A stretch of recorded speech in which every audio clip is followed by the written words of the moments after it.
मोक्षदा एकादशी की पवित्र कथा। प्राचीन काल में भद्रावती नामक नगर में धर्मात्मा राजा वैखानस राज्य करते थे। वह सत्य, न्याय और करुणा के मार्ग पर चलते थे। उनके राज्य में हर प्रजा सुखी थी। एक रात राजा ने एक भयानक स्वप्न देखा। स्वप्न में उनके दिवंगत पिता नरक में कष्ट भोग रहे थे और रोते हुए सहायता की पुकार कर रहे थे। स्वप्न देखकर राजा अत्यंत दुखी और व्याकुल हो उठे। अगली सुबह उन्होंने मुनियों, विद्वानों और पंडितों से समाधान पूछा, किंतु किसी के पास कोई उपाय नहीं था। तब राजा वैखानस हिमालय के पास तपस्या में लीन महर्षि लोमश के आश्रम पहुँचे।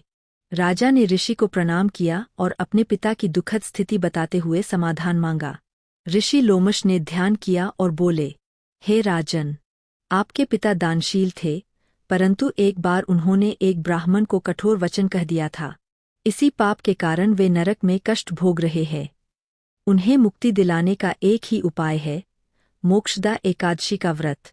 उन्होंने आगे कहा, यदि आप इस व्रत को श्रद्धा और विधि से करें और उसके पुण्य को अपने पिता को समर्पित कर दें, तो उनका उद्धार हो जाएगा।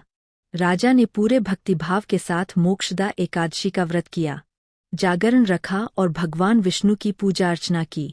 व्रत समाप्त होने पर उन्होंने पूरा पुण्य फल अपने पिता को अर्पित कर दिया। तभी आकाशवाणी हुई, राजा वैखानस, तुम्हारे व्रत के पुण्य से तुम्हारे पिता नरक के बंधनों से मुक्त हो चुके हैं। अब वे स्वर्गलोक के लिए प्रस्थान कर रहे हैं। राजा का हृदय कृतज्ञता और आनंद से भर उठा।